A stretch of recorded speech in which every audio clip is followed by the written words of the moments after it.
Well, Election Day is just over a week away. Every day from now through next week, we'll take a look at some of the area's biggest races.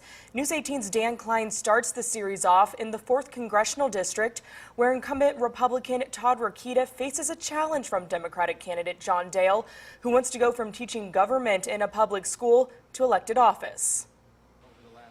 Republican Todd Rokita is the heavy favorite in this race. He served 8 years as Indiana Secretary of State, then was elected in 2010 to replace Congressman Steve Booyer, and re-elected in 2012 by wide margins over his opponents. I think I offer a lot of leadership, not only for the state of Indiana, but for Washington itself. He says in his last term he's most proud of his work passing the Student Success Act out of the House that would revamp K-12 education. The bill has since stalled in the Senate.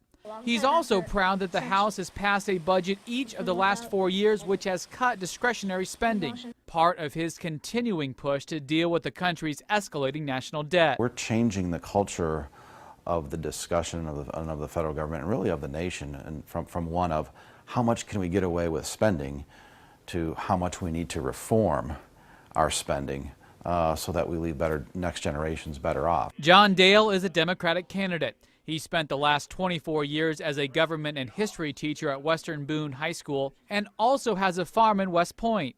He says it's what he saw from the classroom that pushed him to run for public office. The government shutdown upset me a lot, and that's really was the straw that broke the camel's back.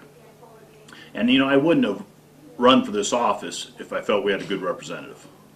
And I feel that our district's not being represented. Dale says while both parties refuse to communicate in Washington, D.C. and work together to solve problems, he will listen to everyone's views and reach across party lines. He says minimum wages need to be raised to more of a living wage, so fewer people need to rely on food stamps and other government programs. He also believes there needs to be more investment in renewable energy, something that could bring better paying jobs to District 4. I don't see it as dire as he does.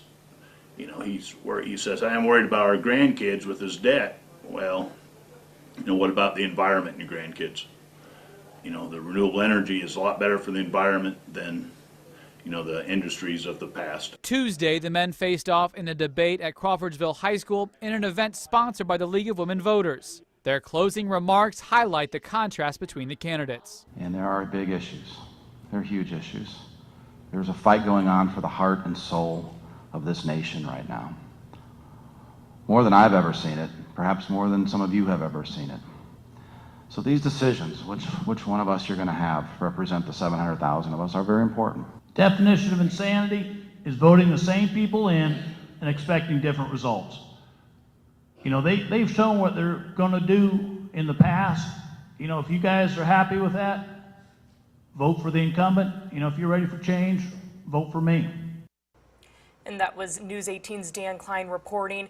We have more on both John Dale and Todd Rokita's views on issues like immigration and tax cuts on our website, WLFI.com. Tomorrow on News 18 at 6, we'll profile the state representative race in District 27, where incumbent Sheila Klinker is facing a rematch against Republican challenger Chuck Hockema.